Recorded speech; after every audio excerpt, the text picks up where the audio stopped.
नक्शा देखिए, ये है हमारा अखंड भारत। इतना बड़ा भारत था, लेकिन इसके टुकड़े होते गए क्योंकि हम आपस में लड़ते गए थे, इसीलिए टुकड़े हुए। सबसे पहले जो हुआ 1893 में डूरंड लाइन खींच दी गई। यहाँ पर इंडिया पाकिस्तान के बीच में अफगानिस्तान और पाकिस्तान तो उस समय भारत में ही था, यहाँ खींच दिया गया डूरंड लाइन। उस पार हो गया अफगानिस्तान, यानी अफगानिस्तान को अंग्रेजों ने साइड कर दिया क्योंकि वहाँ पहाड़ वगैरह ज़्यादा था, उतना उपयोगी नहीं था। तो ये हो गया डूरंड लाइन। ये वर्तमान में अलग करती है अफगानिस्तान और पाकिस्तान को, लेकिन जब ये खींचा गया था तो ये अफगानिस्तान और भारत की सीमा बनाती थी। एक डूरंड कप भी होता है, एक मैच जो फुटबॉल से संबंधित होता है, अक्सर क्वेश्चन पूछता है। तो ये अखंड भारत का पहला टुकड़ा। अखंड भारत का दूसरा टुकड़ा हो गया 1935 में। 1935 में यहाँ से म्यांमार जो उस समय उसका नाम था बर्मा था, ये अलग हो गया यहाँ से। और इस साइड से ये देखिए, ये पाकिस्तान अलग हो गया। अब पाकिस्तान का विभाजन इस आधार पर हुआ था कि जिधर मुस्लिमों की संख्या ज़्यादा है उसे पाकिस्तान बना दिया जाए। तो इधर भी मुस्लिम ज़्यादा थे, तो ये हो गया पश्चिमी पाकिस्तान और ये हो गया पूर्वी पाकिस्तान, जो आगे जाकर बांग्लादेश हो गया। इस पर एक अलग वीडियो बना दिए हैं, बांग्लादेश कैसे अलग हुआ था। अब बच गया हिंदुस्तान, इतना बढ़िया। अब ये हो गया आपका सीरियल रेड क्लिप रेखा, जो भारत पाकिस्तान को विभाजन करती है। और भारत बांग्लादेश के बीच जो है बॉर्डर, उसे हम लोग जीरो लाइन के नाम से जानते हैं। भारत को जब आज़ादी मिली तो भारत का निर्माण करना इतना आसान नहीं था, और वल्लभ भाई पटेल को कोई ऐसा ही लौह पुरुष नहीं कहता है।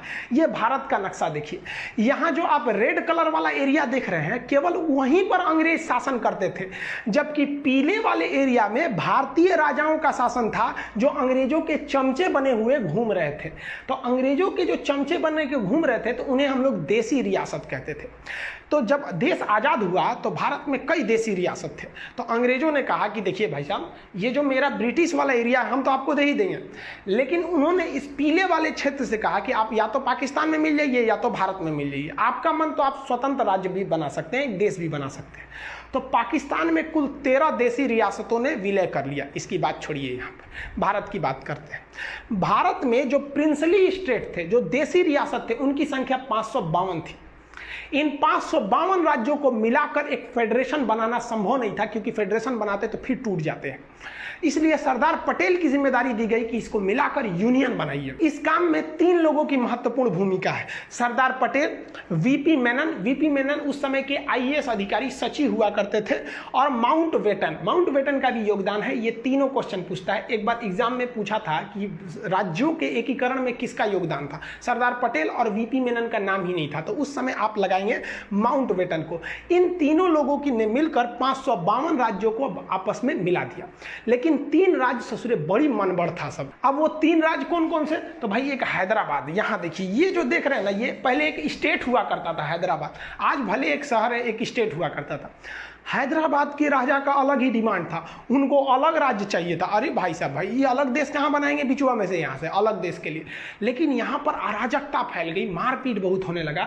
तो सरदार पटेल ने चारों ओर से पुलिस भेज दिया। चारों ओर से वो आर्मी थी, पुलिस की वर्दी में गई थी, जिसका नाम दिया गया ऑपरेशन पोलो। ऑपरेशन पोलो के तहत हैदराबाद को भारत में मिला दिया गया। इनके स्वतंत्र देश का सपना हमेशा के लिए टूट गया यहाँ पर। तो ये ऑपरेशन पोलो सफल हुआ। दूसरा ये वाला राज्य था जूनागढ़। जूनागढ़ क्या था कि जूनागढ़ की जनसंख्या जो थी, अधिकतर जनसंख्या हिंदू थी, लेकिन वहां के राजा जो थे वो मुस्लिम थे। तो जूनागढ़ ने कहा कि नहीं भाई, हम पाकिस्तान में जाना चाहते हैं। अरे भाई साहब, तू यहां से पाकिस्तान में कैसे जाएगा। तो सरदार पटेल ने जूनागढ़ में रेफरेंडम करा दिया, जनमत संग्रह। वहां के लोगों से पूछा आप कहां रहना चाहते हैं। ज्यादातर लोगों ने कहा हिंदुस्तान में रहना चाहते हैं। बस जैसे हिंदुस्तान में रहना चाहते हैं, ये वाला भी मैटर सॉल्व हो गया। लेकिन अलग मैटर हो गया जम्मू कश्मीर के साथ। जम्मू कश्मीर की सिचुएशन थोड़ी अलग थी। यहाँ जनता ज्यादातर मुस्लिम थी, लेकिन राजा हिंदू थे, राजा हरि सिंह।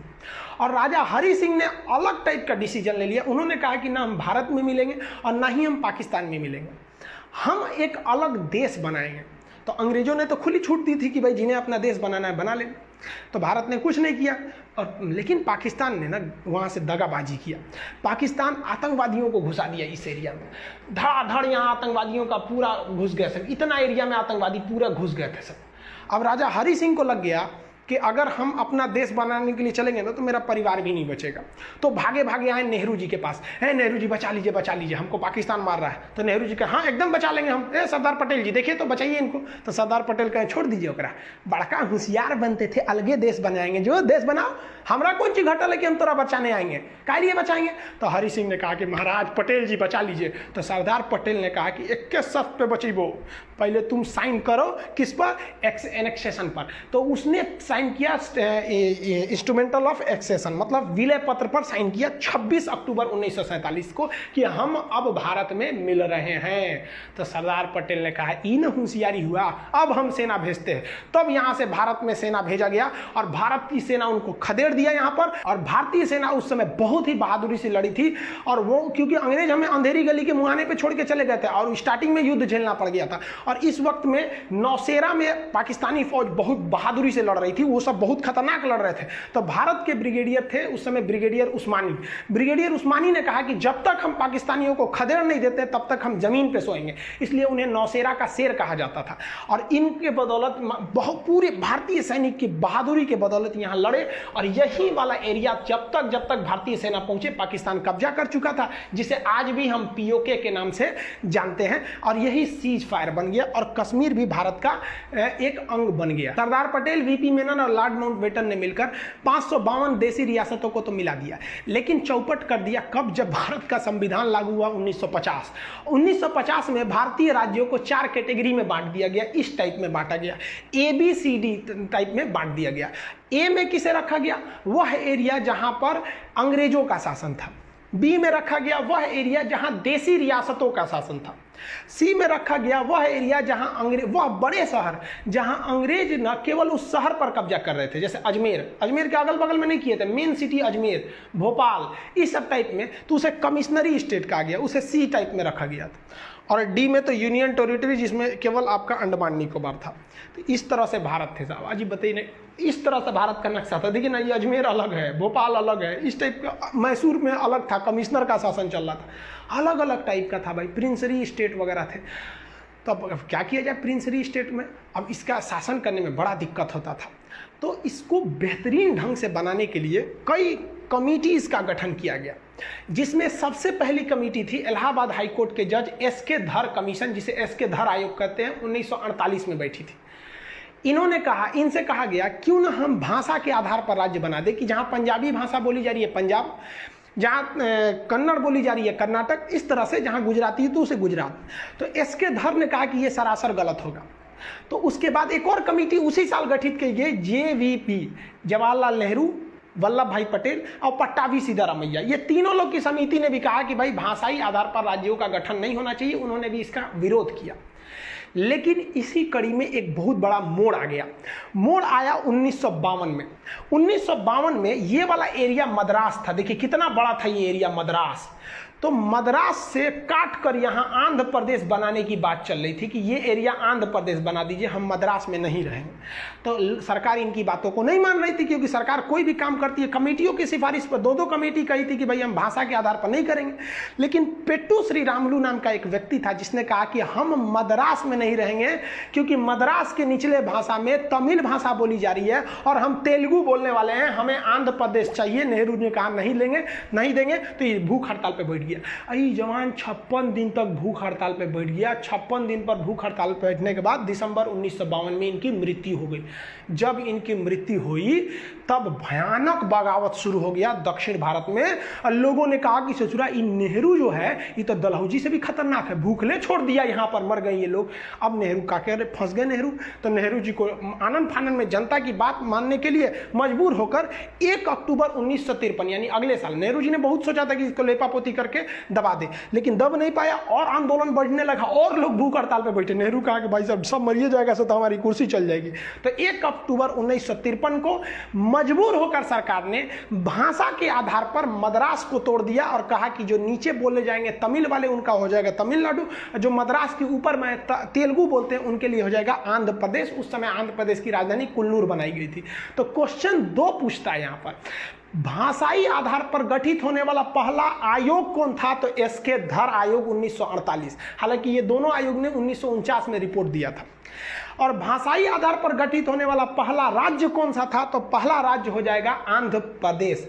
जैसे ये राज्य बना, देहात में कहा जाता है छुए के छुअनी लग गई, मतलब किसी चीज को टच कर दे तो आदमी परक जाता है। बाकी राज्यों ने देखा कि अरे भाई साहब, हम भी भाषा के आधार पर राज्य बनेंगे। तो गुजरात वाला कह रहा है कि भाई साहब ये बंबई यहाँ से यहाँ तक है, ये हमारा अलग रहेगा, गुजरातियों के लिए गुजरात, मराठियों के लिए महाराष्ट्र। ले भाई साहब बवाल चालू, सबके लिए, सबको अलग अलग भाषा के लिए। सरकार पगला गई कि एगो को मनाने के चक्कर में गए ना, पूरे भारत में बवाल हो गया। इसलिए सरकार ने सोचा कि हम सुप्रीम कोर्ट से सलाह लेते हैं। तो सुप्रीम कोर्ट के जज थे खान बहादुर सर सईद फजल अली, जिन्हें हम लोग शॉर्टकट में फजल अली कहते हैं। तो सुप्रीम कोर्ट के जज फजल अली के नेतृत्व में एक आयोग का गठन किया गया और उन्हें कहा गया कि आप डिसीजन लीजिए कि देश का भविष्य किसमें ठीक है, भाषा के आधार पर किया जाए या क्षेत्र के आधार पर किया जाए। तो फजल अली आयोग में 3 सदस्य थे, एक फजल अली थे, 2 अन्य लोग थे। इसका गठन 1953 में हुआ था, लेकिन ये 2 साल बाद रिपोर्ट दिया था, 3 साल बाद 1956 में। याद रखिएगा, गठन 53, 56 पूछता है, ज्यादातर रिपोर्ट पूछता है 1956 में। इसने कहा, फजल अली आयोग ने, कि भाषा के आधार पर राज्यों का गठन कर देना उचित है। गुजरात बोलने वाले गुजरातियों के लिए गुजरात दे दिए, मराठियों के लिए महाराष्ट्र दे दिए। लेकिन ऐसा कानून नहीं होना चाहिए कि जिन्हें गुजराती नहीं आती है वो गुजरात में नहीं रह सकते हैं, जिन्हें मराठी नहीं आती है वो मराठ में नहीं रह सकते हैं। वो सबके लिए रहेगा, यानी कि एक राज्य एक भाषा वाला कानून नहीं होना चाहिए। जो आज महाराष्ट्र के कई लोग ऐसे न्यूज में आ जाता है कि भाई महाराष्ट्र में रहना है तो मराठी बोलना है, हालांकि हम ग्राउंड लेवल पे नहीं जानते, जो ऐसे न्यूज आते हैं उसे हम लोग आपको बता रहे हैं। ऐसा नहीं होना चाहिए, पूरे देश में ऐसा होता भी नहीं। आप दिल्ली जाइए तो हर जगह के लोग रहेंगे। तो फजल अली आयोग ने स्टेट रीऑर्गेनाइजेशन सेटलमेंट कर दिया, राज्य पुनर्गठन कर दिया, और इन्होंने कहा कि इसी आधार पर आप राज्यों को बांटिए भाषा के आधार पर। और इस आधार पर इन्होंने जो बांटा, तो इसकी बात को कोई क्यों मानेगा? फजल अली की बात को हम क्यों मान लें? हमें आज़ादी मिली है, हमने अपने सांसद चुने हैं, संसद में पारित कराइएगा तब ना मानेंगे। तो इसको लागू कराने के लिए संविधान में संशोधन की जरूरत पड़ी। तो 7वां संशोधन 1956 में किया गया और इसी संशोधन के द्वारा फजल अली आयोग की सिफारिशों को मान लिया गया। क्वेश्चन कहेगा, फजल अली आयोग की सिफारिशों को मानने के लिए या राज्य पुनर्गठन करने के लिए कौन सा संशोधन किया गया? तो 7वां संशोधन। और इसके आधार पर भाषाई आधार पर राज्यों का गठन किया गया। उस समय 14 राज्य बनाए गए और 6 केंद्र शासित प्रदेश बनाए गए। हम ये बता देंगे कि 6 से केंद्र शासित प्रदेश क्यों बनाए जाते हैं, ये आगे टॉपिक है उसमें बताएंगे। तो ये भी याद रखिएगा, फजल अली आयोग के द्वारा 14 राज्य, 6 केंद्र शासित, यानी टोटल 20 बनाए गए। उस समय का ये नक्शा है 1956 का टोटल, ये इस हिसाब से। अभी भी गुजरात और महाराष्ट्र एक ही में थे, ये आगे जाकर फिर से अलग हुए। एक समस्या आई थी पंजाब के साथ। पंजाब बड़ा कॉम्प्लिकेटेड था, उसका पुराना नाम था Patiala and east Punjab state union, जिसे हम पेप्सू कहते हैं। इसको विभाजन करने के लिए ना क्या किया गया, एक आयोग का गठन किया गया, एक कमीशन का। उस कमीशन का नाम था शाह आयोग। शाह कमीशन ने 1966 में अपनी सिफारिश दी और कही कि इस पंजाब का विभाजन जरूरी है। इस पंजाब का वह एरिया जो पहाड़ी एरिया यानी हिमालय जहां है, उसे हम हिमाचल प्रदेश बना देते हैं। इस पंजाब का निचला भाग जहां पर हिंदी भाषा बोली जाती है, उस हिंदी भाषा वाले को हरियाणा बना देते हैं।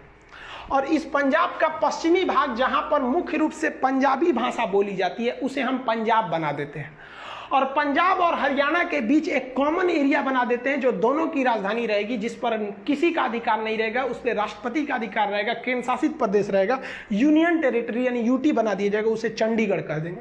तो जिसे आप पेप्सू देख रहे थे वो 4 भाग में टूट गया। तो पंजाब राज्य का पुनर्गठन किया गया था शाह आयोग के सिफारिश पर। इस प्रकार भारत का एक विशाल साम्राज्य जो अखंड भारत के नाम से जाना जाता था, वो सिमट कर